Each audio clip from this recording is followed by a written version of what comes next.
Yes, Marvel Studios may be in shambles. However, the Marvel world got some huge news today coming from Variety. A new big villain, the OG is coming back. A lot was brought up in this article, and we're going to discuss it and break it down in this video. Welcome back to Fantasy Theory. I appreciate you so much for checking this video out. Let's just jump right into it. First, let's start off with Jonathan Majors. Jonathan Majors plays Kang, Kang the Conqueror, He Who Remains, Victor Timely, and basically every Kang variant who was supposed to be the next big bad after Thanos in the multiverse saga. However, if you didn't know, for a while now, he's had some legal issues. People coming out about his abusive history and his management dropping him. Now, Marvel hasn't really commented on the situation, and even went as far as promoting him in Loki Season 2. As you know, he plays Victor Timely in Loki Season 2, which, spoiler alert, he dies in, or so we think. However, now today we got some huge news about his future and Marvel's future with Kang. The article reports that Marvel may now have backup plans to do instead of Jonathan Majors' Kang. The article brings up the character Dr. Doom as the next big bad in the multiversal saga. The article states, and I quote, "At the gathering in Palm Springs, executives discussed backup plans, including pivoting to another comic book adversary like Dr. Doom. But making any shift would carry its own headaches. Majors was already a big presence in the MCU, including as the scene-stealing antagonist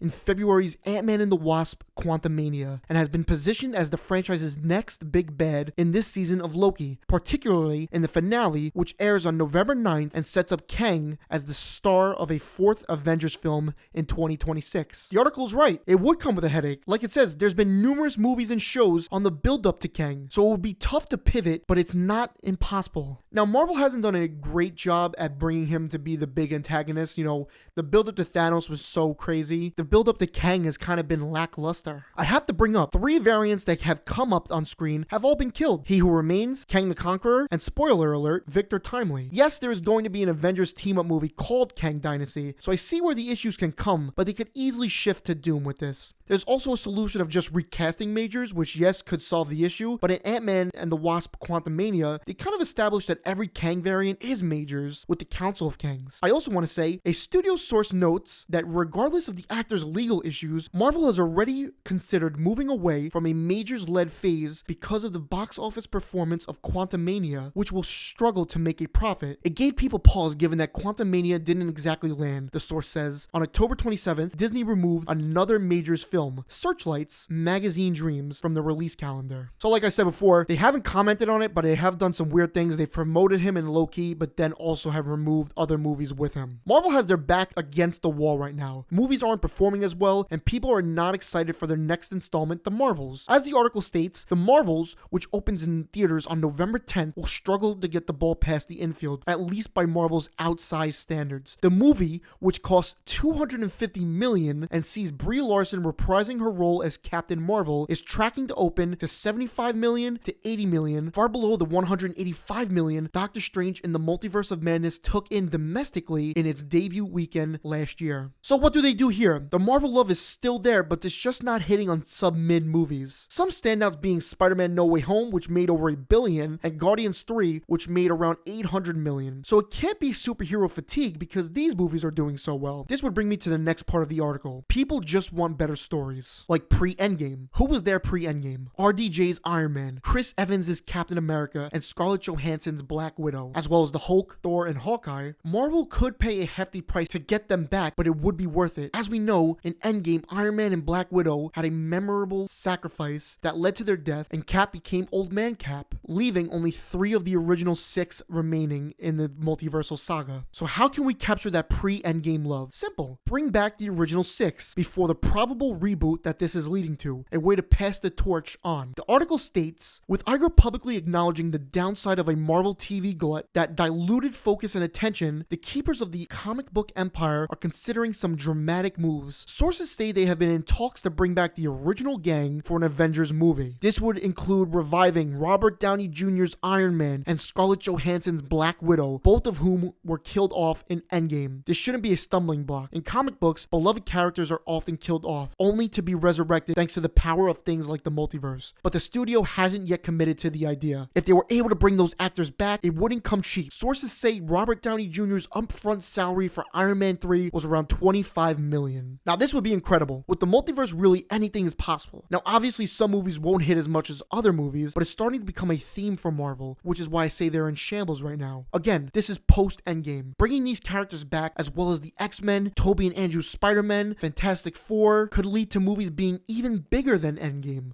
like Secret Wars. As we know now, these are just rumors, but coming from Variety is huge and reputable, as well as the information provided makes a ton of sense. I know most Marvel fans want to just see great MCU movies going forward and want them to succeed. The writer's strike has been a blessing for the MCU, with Marvel using this time to reassess things for the better. Well, I hope. Anyway, the article goes over a lot, but this was just the gist of it. A new big bad being Doctor Doom, the return of OG Avengers, the Marvels not being projected to do well. Change seems to be coming to Marvel, and this could be a great thing. Let me know what you think of the current state of Marvel and what you would want to see going forward. Please, if you enjoyed this video, like and subscribe. I had a lot of fun covering this. I'll see you guys on the next one. Have an incredible day.